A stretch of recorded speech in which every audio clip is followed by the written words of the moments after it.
ফেসবুকে ইদানিং সবারই একটা কমন প্রবলেম হচ্ছে যে ফেসবুকে যখন আমরা ফেসবুক করি তখন আমাদের খারাপ ভিডিও বা ছবি চলে আসে।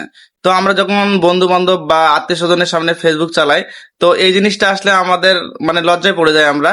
তো আপনি এটা কিভাবে বন্ধ করবেন আমি এই ভিডিওর মাধ্যমে দেখাই দিব। আমার আইডিটা অবশ্যই ফলো দিয়ে রাখবেন, এরকম নিত্য নতুন ভিডিওগুলো পেয়ে যাবেন। আর ভিডিওটা বেশি বেশি শেয়ার করবেন।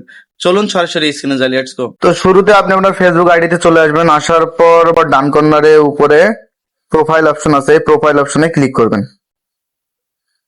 করার পর ডান কর্নারে যে সেটিংস অপশনটা আছে এই সেটিংস অপশনে ক্লিক করবেন। করার পর স্ক্রল ডাউন করে নিচে আসবেন। আসার পর এখানে দেখেন যে কন্টেন্ট প্রেফারেন্স একটা অপশন আছে, এটাতে ক্লিক করবেন। এখানে আসার পর সেনসিটিভ কন্টেন্ট এটাতে ক্লিক করবেন।